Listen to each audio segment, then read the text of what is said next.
नमस्कार, मैं हूं पूजा सिंह और आप देख रहे हैं आर्यन टीवी। चलिए रुक कर दें आज की कुछ खास खबरों का। राज्यसभा में सदन के नेता और बीजेपी के राष्ट्रीय अध्यक्ष जेपी नड्डा ने कांग्रेस पार्टी पर कड़ी प्रतिक्रिया दी। उन्होंने कहा, कर्नाटक विधानसभा में ठेकेदारों को ठेके देने के लिए 4% आरक्षण देने का प्रस्ताव पारित किया गया है और जो भी संविधान और समानता के सिद्धांतों पर के खिलाफ है। वही उन्होंने कहा कि भारतीय संविधान के निर्माता सरदार पटेल डॉक्टर भीमराव अंबेडकर के आपको बताते चले कि उन्होंने उदाहरण देते हुए कहा कि तेलंगाना विधानसभा में कांग्रेस ने सबसे पहले एसएससी, एसटी और ओबीसी और के अधिकारियों को छीनकर मुसलमानों और अल्पसंख्यकों को आरक्षण दिया। आपकी बात रिकॉर्ड पे जा रही। माननीय उपसभापति जी, लीडर ऑफ ऑपोजिशन ने जो बात कही है वह सरासर झूठ और गलत है।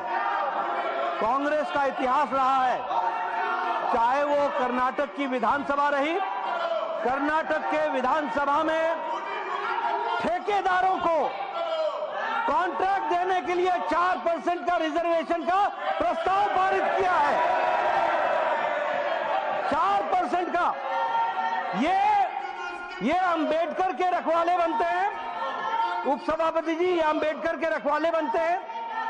सरदार पटेल ने और अंबेडकर ने कहा कि reservation on the basis of religion will not take place. धर्म के आधार पर रिजर्वेशन नहीं होगा। इन्होंने तेलंगाना की विधानसभा में पहले तो इन्होंने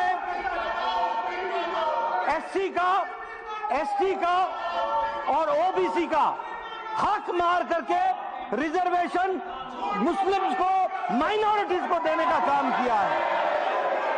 और इन्होंने बैकडोर एंट्री क्या की है?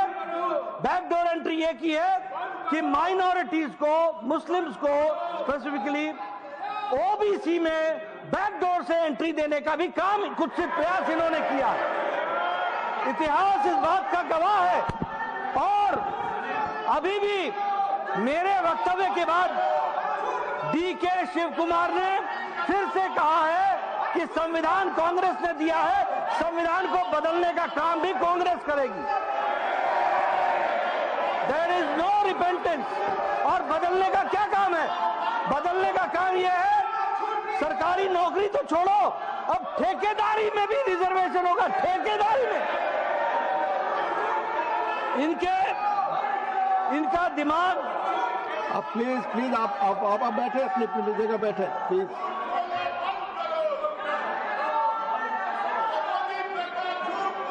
और मैं ये भी कहना चाहूंगा कि कांग्रेस सत्ता से बाहर रहकर इतनी छटपटा गई है, इतनी बौखला गई है कि ये अपना विवेक भी खो बैठे हैं। और इसलिए मैं ये कहूंगा कि कांग्रेस पार्टी इसके लिए जिम्मेवार है। यही मैं। तो वहीं दिल्ली की मुख्यमंत्री रेखा गुप्ता ने दिल्ली परिवहन निगम की कैग रिपोर्ट को विधानसभा में पेश किया। साथ ही उन्होंने रिपोर्ट में डीटीसी की वित्तीय स्थिति और संचालन से जुड़े विभिन्न पहलुओं पर विस्तृत जानकारी भी दी गई। गुप्ता ने बताया कि रिपोर्ट के माध्यम से निगम की पारदर्शिता और जवाबदेही बढ़ाने की दिशा में कदम उठाए जाएंगे।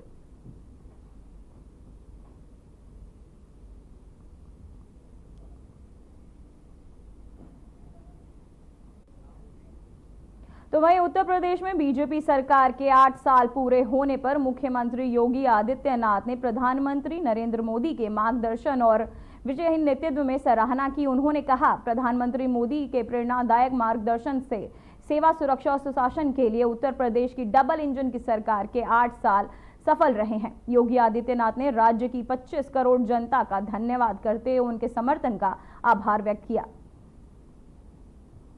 प्रधानमंत्री जी के प्रेरणादायी मार्गदर्शन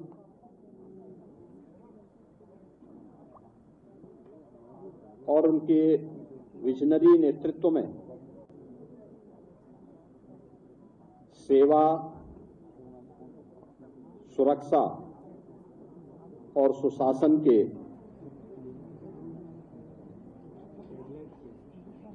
उत्तर प्रदेश की डबल इंजन सरकार के आज 8 वर्ष पूरे होने जा रहे हैं। इस अवसर पर भारतीय जनता पार्टी एनडीए के अपने सभी सहयोगियों की ओर से मैं आप सबका इस विशेष संवाद में हृदय से स्वागत करता हूं और प्रदेशवासियों को 8 वर्ष की इस शानदार यात्रा के लिए, जिसमें उत्तर प्रदेश की 25 करोड़ जनता जनार्दन का व्यापक समर्थन और आशीर्वाद प्राप्त हुआ है, इसके लिए उन्हें मैं हृदय से बधाई भी देता हूं। अभी यहां पर मंच पर उपस्थित मंत्रिमंडल के मेरे वरिष्ठ सहयोगियों और एनडीए के जुड़े हुए हमारे सभी वरिष्ठ नेताओं ने 8 वर्ष की इन उपलब्धियों को लेकर के उत्तर प्रदेश की इस यात्रा को डबल इंजन सरकार ने कैसे आगे बढ़ाया है, इससे संबंधित एक रिपोर्ट कार्ड आपके सामने प्रस्तुत किया है और एक लघु वीडियो फिल्म के माध्यम। तो वहीं उत्तराखंड के मुख्यमंत्री पुष्कर सिंह धामी ने राज्य सरकार के 3 वर्ष पूर्ण होने के अवसर पर रुद्रपुर में रोड शो किया। इस मौके पर सीएम धामी ने राज्य सरकार की उपलब्धियों को लेकर जनता से संवाद किया और विभिन्न विकास कार्यों के बारे में जानकारी दी। तो वहीं रोड शो के दौरान मुख्यमंत्री का स्वागत करने के लिए बड़ी संख्या में समर्थक और स्थानीय लोग सड़कों पर उतरे।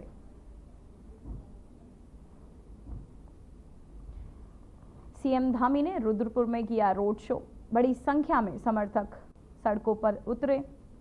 उत्तराखंड सरकार के 3 साल पूरे, सीएम ने साझा की सरकार की उपलब्धियां। तो यहीं आपको बता दें, रुद्रपुर में सीएम धामी का रोड शो, जहां लाखों की संख्या में समर्थक सड़कों पर उतरे और अपना सरकार के प्रति समर्थन भी दिखाया। साथ ही सीएम ने साझा की सरकार की उपलब्धियां। सीएम धामी ने रुद्रपुर में किया रोड शो, जहां सीएम धामी ने उत्तराखंड सरकार के 3 साल पूरे हुए हैं, जिसे लेकर उन्होंने साझा की सरकार की उपलब्धियां।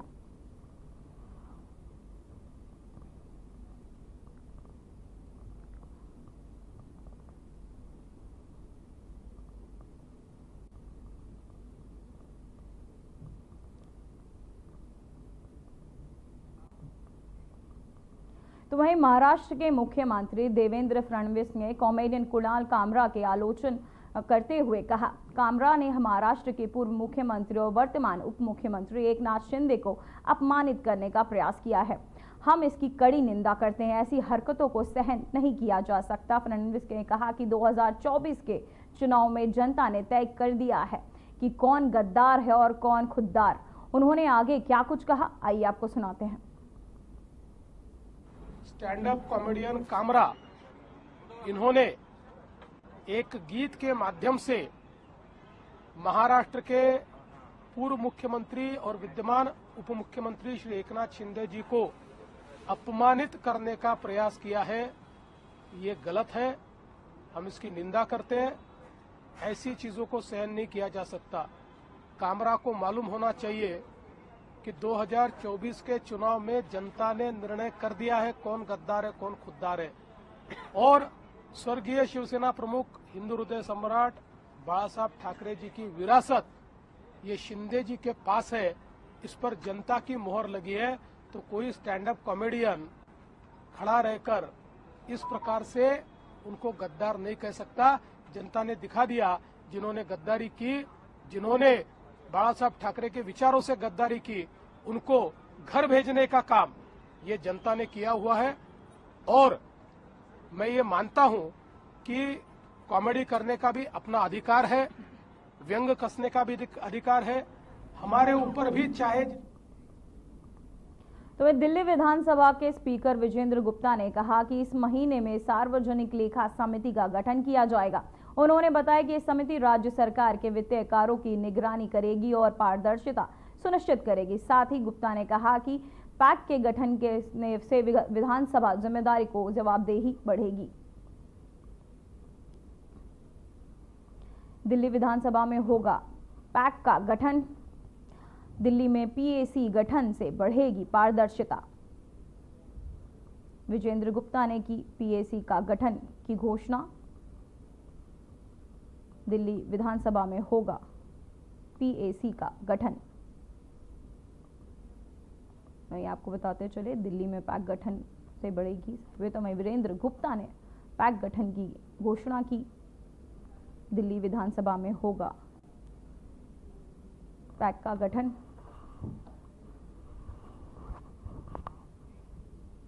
तो वहीं लोकसभा में विपक्ष के नेता और कांग्रेस सांसद राहुल गांधी ने एक गंभीर बयान देते हुए कहा कि आरएसएस भारत के भविष्य और शिक्षा प्रणाली को खत्म करने में लगा है। उन्होंने कहा कि अगर देश की शिक्षा प्रणाली आरएसएस के हाथों में चली गई तो रोजगार की स्थिति खराब हो जाएगी। मैं आप सबका यहां बहुत बहुत स्वागत करता हूं। जो इंडिया गठबंधन के सारे स्टूडेंट्स ऑर्गेनाइजेशन हैं, आपका मैं यहां स्वागत करता हूं। नमस्कार। मूड कैसा है आपका? अच्छा है। देखिए, एक संगठन हिंदुस्तान का जो भविष्य है, हिंदुस्तान का जो फ्यूचर है, हिंदुस्तान का एजुकेशन सिस्टम है, उसको खत्म करने में लगा है। उस इंस्टीट्यूशन, उस संगठन का नाम आरएसएस है। भाइयों और बहनों, सच्चाई है कि अगर हमारा शिक्षा का सिस्टम उनके हाथों में चला गया, जो आस्ते आस्ते जा रहा है, तो ये देश बर्बाद हो जाएगा। इस देश में किसी को रोजगार नहीं मिलेगा और ये देश खत्म हो जाएगा।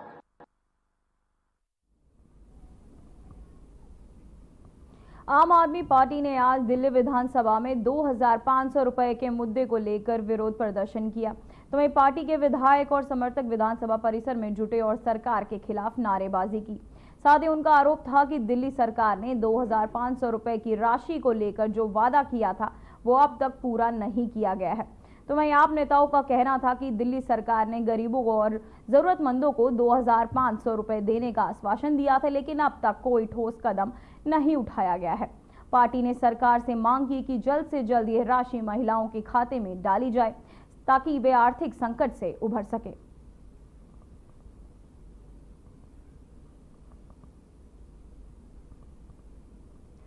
आपने सरकार के खिलाफ की नारेबाजी।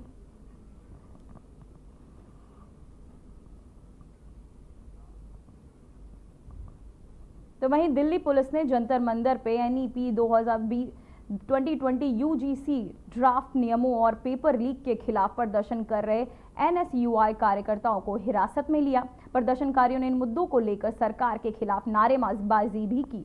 वहीं पुलिस ने शांतिपूर्वक प्रदर्शन करने की अपील करते हुए कार्यकर्ताओं को गिरफ्तार किया और उन्हें थाने ले गए। मामले की जांच जारी है।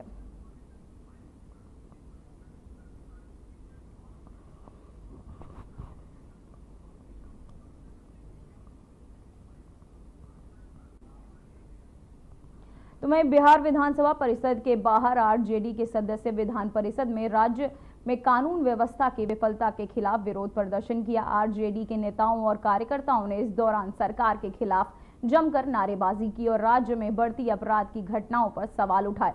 तो वहीं आरजेडी और एमएलसी ने आरोप लगाया कि राज्य सरकार कानून व्यवस्था बनाए रखने में पूरी तरह से असफल रही है और नागरिकों की सुरक्षा पर कोई ध्यान नहीं दिया जा रहा है।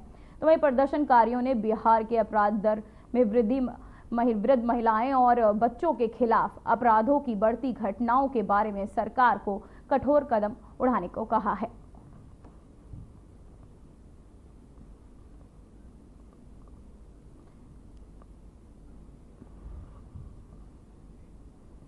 तो वहीं संभल में सपा सांसद बफ और बिना नक्शा पास किए मकान बनाने का आरोप लगा है। स्थानीय प्रशासन ने मामले की जांच शुरू कर दी है। तो वहीं अधिकारियों का कहना है कि बिना अनुमति के निर्माण कार्य किया गया है। जो नियमों का उल्लंघन है। जांच के बाद उचित कार्यवाही की जाएगी।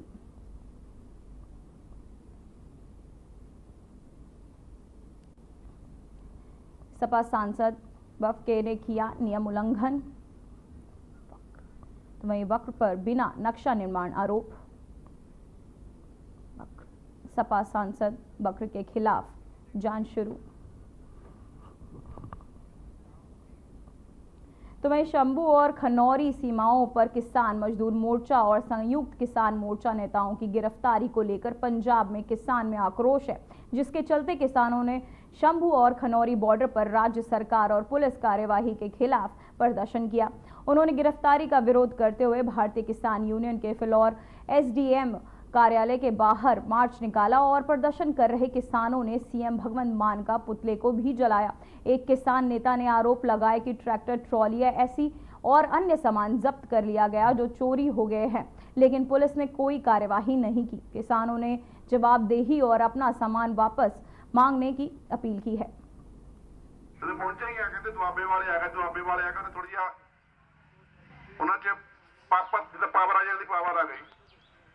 पुलिस वाले आके मैं दसो की गल है, चिंता क्यों नहीं, कहते टालियां खड़ियां, साडियां टालियां अंदर आ, ये कड्ढनियां आ।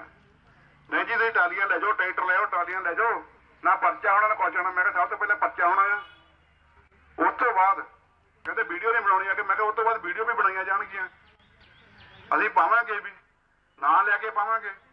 लाल घनौर दी भूआ दा पुत्त आ, जिहदी ओह वर्कशाप है, पार्स मोटर वर्कशाप, दो सिंबड़ी दे लागे। ਜਦੋਂ ਆਪਾਂ ਸ਼ੰਭੂ ਬਾਰਡਰ ਤੋਂ ਅੱਗੇ ਹੁੰਦੇ ਆ, ਭੇਵੇ ਵੱਲ ਨੂੰ ਮੁੜਦੇ ਆ, 3 ਕਿਲੋਮੀਟਰ ਤੇ ਅੱਗੇ ਪੁਲ ਬਣਦਾ ਨਵਾਂ, ਉਹਦੇ ਨਾਲ ਆ, ਨਾਲ ਢਾਬਾ ਆ, ਨਾਲ ਸੈਣੀ ਕੰਸਟਰਕਸ਼ਨ ਵਾਲਿਆਂ ਦੀ ਸੀਮੈਂਟ ਫੈਕਟਰੀ ਆ, ਜਿੱਥੇ ਉਹ ਮਕਾਨ ਬਣਾਉਣ ਦਾ ਸਮਾਨ ਲੈ ਕੇ ਜਾਂਦੇ ਆ। ਸਾਰਾ ਐਡਰੈਸ ਉਹ ਆ। ਸ਼ਰੇਆਮ ਜਾ ਕੇ ਜਦੋਂ ਚਲੋ ਸਾਡੇ ਕੋਲ ਵੀ ਸਾਡਾ ਦਿਮਾਗ ਕੰਮ ਕੀਤਾ ਸੀ, ਕੁਝ ਫੋਨ ਇੱਧਰ ਉੱਧਰ ਕੀਤੇ ਆ, ਉਹਨਾਂ ਨੇ ਫੋਨ ਕਿਹਾ ਵੀ ਛੇਤੀ ਤੁਹਾਨੂੰ ਇਹ ਪਰਚਾ ਦਰਜ ਕਰਨਾ ਪਊਗਾ, ਨਹੀਂ ਤਾਂ ਕੰਮ ਖਰਾਬ ਹੋਣ ਲੱਗਾ। ਸਾਨੂੰ ਕਹਿੰਦੇ ਸ਼ੰਭੂ ਬਾਰਡਰ ਜਾ ਕੇ ਪਰਚਾ ਕਰੋ। ਅਸੀਂ ਸ਼ੰਭੂ ਬਾਰਡਰ ਆ ਗਏ ਆ, ਜਦੋਂ ਸ਼ੰਭੂ ਬਾਰਡਰ ਆਏ ਆ ਧੱਕੇ ਖਾਂਦੇ ਤੇ ਮੁੜ ਕੇ ਕਹਿੰਦੇ नहीं जी ਤੁਹਾਡਾ ਪਰਚਾ ਤਾਂ। तो वहीं अलवर शहर अरावली विहार थाना क्षेत्र के अंतर्गत सरकारी टीचर ने कमरे में फांसी लगाकर सुसाइड कर लिया। इस मामले में पुलिस मौके पर पहुंची और घटनास्थल का जायजा लिया। इस मामले की जानकारी देते हुए एएसआई शंकर लाल ने बताया कि सूचना मिली थी कि एक महिला ने अपने घर में आत्महत्या कर ली है। सूचना मिलने पर मौके पर पहुंचे और घटनास्थल का जायजा लिया।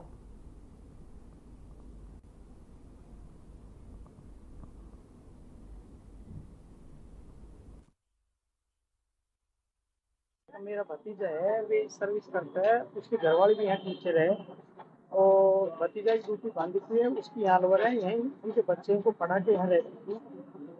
वे एक तांत्रिक के जाल में फंसने के बाद में तांत्रिक के एक कोई बगड़ का भूत है कुमार, उसने इससे पहले से काफी दिन पहले से कम 6-7-8 लाख रुपए लूट लिए और कल भी वे एक नोट लिख के गई है मरने से पहले, अगर मेरे को इसने लूट लिया और मैं मर रही हूँ और मेरे से वे 2 लाख रुपए और मांग रहा है। अगर 2 लाख रुपए तुमने शाम तक नहीं भेजे तो मैं आपके बच्चे को, आपका परिवार को खत्म कर दूंगा। हमको भी बात का पता लगा, शाम को पता लगा क्योंकि उसका हस्बैंड है, वे तो बांदी की ड्यूटी पे चले गए थे।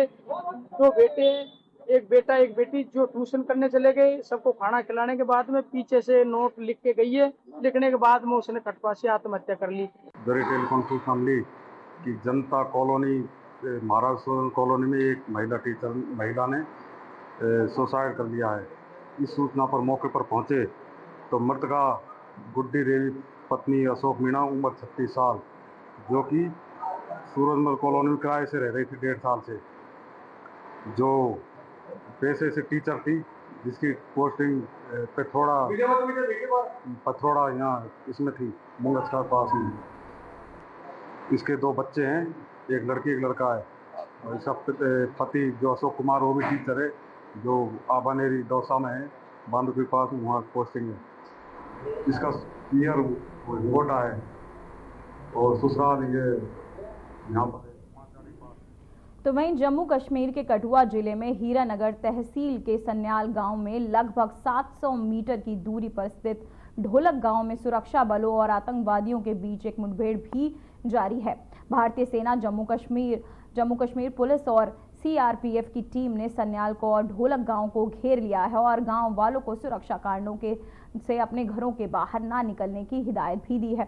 ये मुठभेड़ ढोलक गांव के जंगलों में चल रही है, जहां एक गोली सन्याल गांव की 7 साल की बच्ची को लग गई।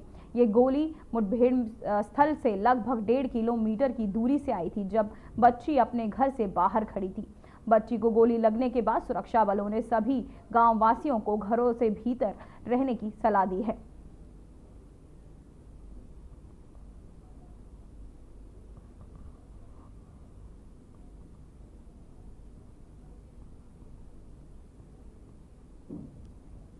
सात साल की बच्ची को लगी गोली। कठुआ और ढोलक गांव में मुठभेड़ जारी।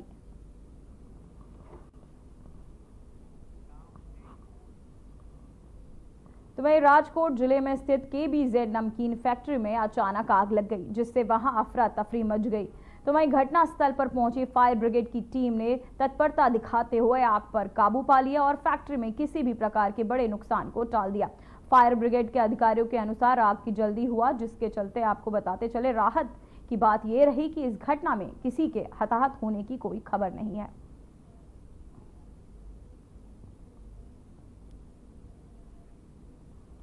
फैक्ट्री में शॉर्ट सर्किट से लगी आग लगने से किसी के हताहत होने की कोई खबर नहीं। KBZ नमकीन फैक्ट्री में ये लगी भीषण आग, जहां आग पर काबू पाया गया और कोई हताहत की खबर नहीं।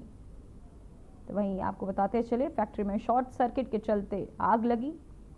दमकल की गाड़ियां मौके पर मौजूद, साथ ही आग पर पाया काबू और किसी भी के भी हताहत होने की कोई खबर नहीं है। तो वहीं दिल्ली में एक अनोखे और मीठे अंदाज में बजट सत्र की शुरुआत हुई। मंत्री प्रवेश वर्मा ने मुख्यमंत्री रेखा गुप्ता को हाथ से खीर खिलाई। वहीं मुख्यमंत्री प्रवेश वर्मा ने कैबिनेट के अन्य सदस्यों को खीर परोसकर इस खास मौके को यादगार बनाया। ये पहल दिल्ली सरकार के लिए एक नए अध्याय की शुरुआत मानी जा रही है, क्योंकि 27 साल बाद दिल्ली सरकार अपना बजट पेश करने जा रही है। श्री राम और दिल्ली के बजट से जुड़े सभी वर्गों को आपको बता चल वर्गों की खीर खिलाकर विकसित दिल्ली बजट की शुरुआत की गई। मुख्यमंत्री ने कहा कि दिल्ली का आगामी बजट दिल्ली के हर दर्द को दूर करने की समस्या का समाधान कर दिल्ली को विकास की ओर ले जाएगा।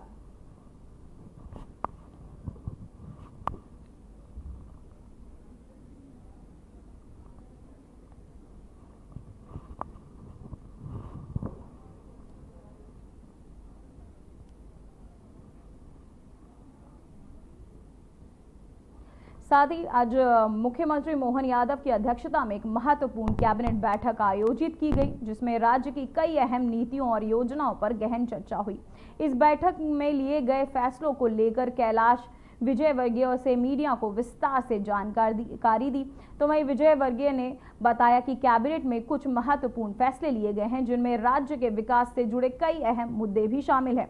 उन्होंने बताया कि इन फैसलों को असर राज्य की आर्थिक स्थिति और सामाजिक कल्याण पर पड़ेगा। साथ ही उन्होंने क्या कुछ कहा, आइए आपको सुनाते हैं। और सभी मंत्रियों को भी निर्देश दिए कि किसी न किसी जिले में कोई मंत्री पहुंचे और गुड़ी पड़वा उत्सव में भाग ले। इसलिए गुड़ी पड़वा उत्सव अब सारे प्रदेश में मनाया जाएगा। अलग अलग तरीके से लोग गुड़ी पड़वा उत्सव मनाते हैं। सुबह 5:30 बजे सूर्य की आराधना करते हैं। गुड़ धना ये खिलाया जाता है। हमारे आयुर्वेद में ऐसा कहा गया है कि गुड़ी पड़वा को नीम की कोमल पत्ती खाने से वर्ष भर आप बीमार नहीं होते। तो हमारी आयुर्वेदिक परंपरा की जो परिपाटी है, यदि आपने गुड़ी पड़वा के दिन नीम की कोमल 5 पत्तियां खाई तो वर्ष भर आप स्वस्थ रहेंगे, ऐसी मान्यता है। तो हम इस परंपरा को फिर से प्रारंभ करके लोग स्वस्थ रहें, इस दिशा में गुड़ धनिये के साथ साथ नीम की कोमल पत्ती भी ग्रहण करें, ये आग्रह करेंगे। मुझे इस बात का बहुत गर्व है कि हमारे माननीय मुख्यमंत्री जी के बहुत सिंसियर प्रयास से GIA से। फिलहाल बुलेटिन में बस इतना ही। मुझे दीजिए इजाजत। नमस्कार।